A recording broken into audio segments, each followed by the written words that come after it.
बिस्मिल्लाहिर्रहमानिर्रहीम। अस्सलाम वालेकुम नाज़रीन, मैं हूँ महरीन सब्तैन, देख रहे हैं आप मेरा यूट्यूब चैनल। नाज़रीन, कहते हैं कि मोहब्बत की कहानियों का अंजाम बहुत बुरा होता है। ज़रूरी नहीं है, माँ बाप की पसंद से भी जो शादियाँ होती हैं उनका अंजाम भी बुरा हो जाता है। ये सब किस्मत के खेल भी हैं, लोगों की तरबियत भी है और किस तरह से उन्हें बड़ा किया जाता है, उनके घर वाले उनके साथ किस तरह से खड़े होते हैं, किसी की बेटी को कितना एक अपनी बेटी समझते हैं। आज एक स्टोरी आपके लिए लेकर आई हूँ, अपने तमाम उन बच्चों के लिए, बच्चियों के लिए जो पढ़ाई के दौरान पढ़ाई से ज़्यादा शायद मोहब्बत पर यकीन कर लेते हैं, जो अपने माँ बाप की पूरी ज़िंदगी की मेहनत को लम्हों में भुला देते हैं एक मोहब्बत और इश्क के चक्कर में। और फिर जब उस इश्क का मलबा उन पर गिरता है तो उनकी आंखें खुलती है और उनको समझ आती है कि उन्होंने कितना कुछ अपना ख़राब कर लिया। ये कहानी जो है ये एक मेडिकल की तालिबा है और एक इंजीनियरिंग का स्टूडेंट है, लड़का। इन दोनों की स्टोरी है। एक और ख़ातून है जिन्होंने मोहब्बत की शादी की और उसके बाद उनके साथ क्या सलूक हुआ ससुराल में, वो भी आपको आगे चल के बताती हूँ। लेकिन पहले ज़रा ये दास्तान उसी इंजीनियरिंग के स्टूडेंट लड़के की ज़ुबानी आपको सुनाती हूँ। आमतौर पे आप लोग मुझसे शिकायत करते हैं कि आप हमेशा औरत को मज़लूम बनाकर बताती हैं। आप कहती हैं कि औरत ने ऐसे किया, औरत के साथ ऐसा हुआ, मर्द ने जुल्म किया। लेकिन आपकी बात दुरुस्त है, आपकी बात दुरुस्त है, जुल्म मर्द के साथ भी होता है, लेकिन ज़्यादा औरत जो है हमारे माशरे में निशाना बनती है, ये भी एक हकीकत है। आज मैं आपको इस लड़के की कहानी सुनाती हूँ जिसने मोहब्बत की शादी की और उसको निभाने के लिए बड़ी कोशिश भी की, लेकिन उसके साथ आखिर में क्या हुआ कि वो अपने बाप की कब्र तक पे ना आ सका। ये सारी स्टोरी जो है इसी लड़के आसिम अकरम की ज़ुबानी आपको सुनाती हूँ, जो कि इटली में इस वक्त रिहाइश पजीर है और वहीं से उसने मैकेनिकल इंजीनियरिंग की। एक लड़की से उसे मोहब्बत हो जाती है और दिसंबर 2020 में ये दोनों जो हैं कोर्ट मैरिज कर लेते हैं। वो ये कहता है कि हमारी दोनों की फैमिलीज़ जो है वो इस शादी के ख़िलाफ़ थी। फिर मैंने अपनी फैमिली को तो कन्विंस कर लिया, मैं इस लड़की को लेकर अपने साथ इस्लामाबाद चला गया। घर वालों ने मेरी बीवी को एक्सेप्ट भी कर लिया, जबकि दूसरी जानिब जो लड़की की फैमिली थी उन्होंने हमें एक्सेप्ट नहीं किया था। जान से मारने की धमकियाँ भी दी गई। जाहिर सी बात है, जब लड़की घर छोड़ के माँ बाप की मर्ज़ी के ख़िलाफ़ अगर शादी करे तो फिर एक वहाँ से आता तो है, प्रेशर तो आता है। तो वो कहता है कि हमने अपने फ़ोन नंबर्स तब्दील किए, ज़िंदगी नॉर्मल हालात की तरफ वापस आने लगी थी। अब लड़की वो कहता है कि उस वक्त MBBS की स्टूडेंट थी, उसका MBBS मुकम्मल नहीं हुआ था। वो न्याजी मेडिकल कॉलेज सरगोधा में पढ़ रही थी, उसने अपनी पढ़ाई अभी कंटिन्यू करनी थी। शादी तो हमारी इस दौरान में हो गई, लिहाजा वो कहता है कि मैं उसे हॉस्टल में छोड़ आया। अब वो ये कहता है इसके बाद मैं 20 सितंबर को वापस इटली चला गया, क्योंकि वहीं से उसने तालीम हासिल की थी, वहीं पर उसकी जॉब थी। दिसंबर में इसकी शादी होती है और ये उसके बाद सितंबर में वापस इटली चला जाता है। उसके बाद वो कहता है कि बीवी के जो जितने भी हकूक़ थे मैंने वो सब के सब पूरे किए। मैंने उसने मुझे जो चीज़ें कही मैं उसे भिजवाता रहा। उसने जिस तरह कहा कि मेरे कमरे में फ़्रिज नहीं है तो मैंने उसे फ्रिज भिजवाया। उसने फिर उसके बाद और जो उसके हॉस्टल के ड्यूज़ थे, उसकी जो फ़ीस थी, तमाम तर ज़रूरियात, वो कहता है कि मैं उसको पूरी करता रहा। जब वो कहता है मैं इटली में आया तो मुझे मालूम हुआ कि मेरी बीवी जो है वो एक्सपेक्ट कर रही है। इसी दौरान मेरी बीवी की अपनी बहन के साथ भी बातचीत थी। उसने अपनी बहन को भी कॉल करके बताया, जो वालिदैन के साथ अब रह रही थी वो बहन।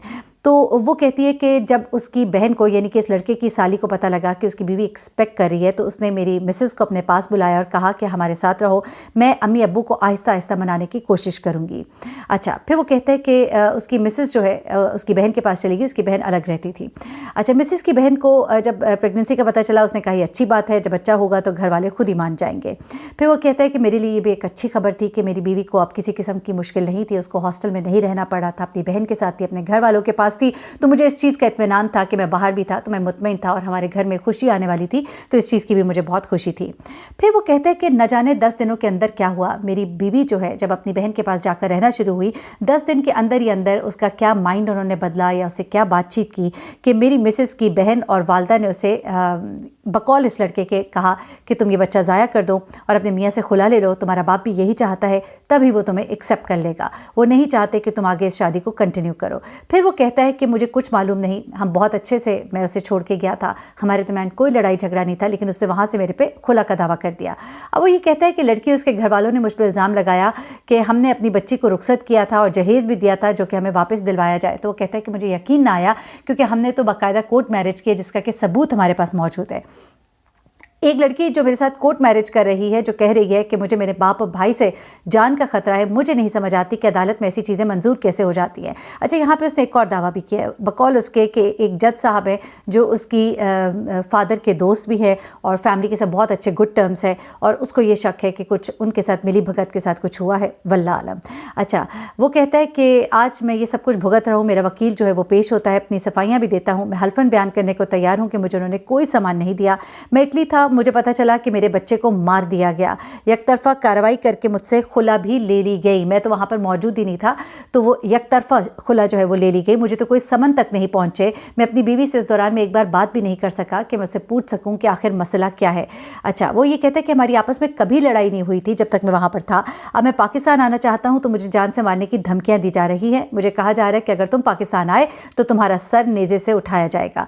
फिर उसने कहा कि मुझे धमकियाँ दी जा रही हैं। ओवरसीज़ पाकिस्तानी होने के नाते मैंने FIA को दरख्वास्त भी दी। मैं अभी भी पुरुम्मीद हूँ कि शायद मुझे इंसाफ मिल जाएगा।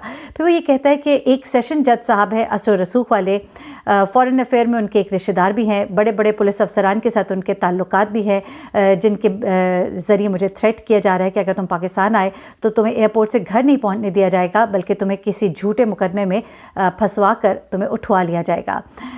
अब उसके बाद वो ये भी कहता है कि इस तरह आजकल के दौर में मोहब्बतों को इस तरह से अदालतों में घसीटा जाता है, किसी चौराहे पर मार दिए जाने की धमकी दी जाती है। आखिर में वो ये कहता है कि मैं पाकिस्तान आना चाहता हूँ, मेरे वालिद साहब का इंतकाल हो गया है, उनकी कब्र भी वहीं पर है, मेरी माँ जी भी पाकिस्तान में है, मैं इस मुल्क को छोड़ नहीं सकता, लेकिन मुझे जान से मारने की धमकियाँ दी जाती हैं और मुझे आने से डराया जाता है। अगर कल को मुझे कुछ हो जाता है तो मैं ये कहूँगा कि मेरे ज़िम्मेदार जो है इस तमाम तर के मेरे फादर इन लॉ, जिसका उसने नाम बताया शेर खान, और मेरे ब्रदर इन लॉ यानी कि मेरे साले ज़ुबैर होंगे। इसके अलावा वो ये कहते हैं कि उनके दोस्त, सेशन जज, फॉरेन अफेयर के कुछ लोग हैं जो मेरी फैमिली को थ्रेट कर रहे हैं। मेरी गलती सिर्फ ये थी कि मैंने एक लड़की से कोर्ट मैरिज की और उसके बाद अब मैं कोर्ट के चक्कर पे चक्कर लगा रहा हूँ। लोगों को मैं यही कहूँगा कि ऐसी कोई गलती ना करें जिसका खमियाजा आपके साथ साथ आपके ख़ानदान वालों को भी भुगतना पड़े। वो कहता है कि आजकल पैसे से सब कुछ मुमकिन है, मैं अपनी खुला रुकवा लेता, अपने बच्चे की जान बचा लेता, लेकिन मैं कुछ नहीं कर पाया। इसलिए मैं सिर्फ यही मशवरा दूंगा कि इस तरह से भागकर शादियाँ ना किया करें। ये एक ऐसे लड़की की दास्तान है जो अपनी उस शादी पर अब पछता रहा है जो उसने भाग कर की, क्योंकि एक तरफ तो बीवी उसके हाथ से गई, उसका बच्चा भी इस दुनिया से गया बकौल उसके, और उसके बाद उसकी माँ, उसके बाप के इंतकाल पर वो ना आ सका, बाप की कब्र पर वो ना जा सका, और ये तमाम चीज़ें जो है उसको सिर्फ इस मोहब्बत का खमियाजे के तौर पे भुगतनी पड़ी हैं। अच्छा, अब मैं आपको एक और स्टोरी जो है वो सुनाना चाह रही थी, क्योंकि यही जो मोहब्बत की शादियाँ होती हैं उसकी जब हम बात कर रहे हैं, इस वाक़े के बारे में मैंने सोचा ज़रूर आपको बताऊँ। ये खातून जिसके बारे में मैं आपको बता रही हूँ, इसने भी घर से भाग कर शादी की, और ये अब खातून जो है अपनी ज़िंदगी की कहानी सुना रही है कि भाग कर कोई लड़की शादी ना करे, क्योंकि उसको कभी भी उस ख़ानदान में उस तरह की इज़्ज़त नहीं मिलती जिस तरह की वो डिज़र्व करती है। ये खातून जो है इसने कहा कि मैं 10 साल तक मैं अपने ससुराल में किस तरह से तशद्दुद बर्दाश्त करती रही, यहाँ तक कि मुझे करंट भी लगाए गए। इस खातून का नाम है रिदा, उम्र है इसकी 30 साल, शौहर से अलहदगी को इसके हो गए हैं 10 साल। वो कहती है मेरा बच्चा कई दफ़ा कहता है कि हमें हमारे बाप से मिलवाओ, तो मैं इससे कहती हूँ कि तुम्हारा कोई बाप नहीं है। वो कहती है कि मेरी सास ने गला दबाकर मेरे एक बच्चे को कत्ल भी किया था, तब भी मैं बोल ना सकी।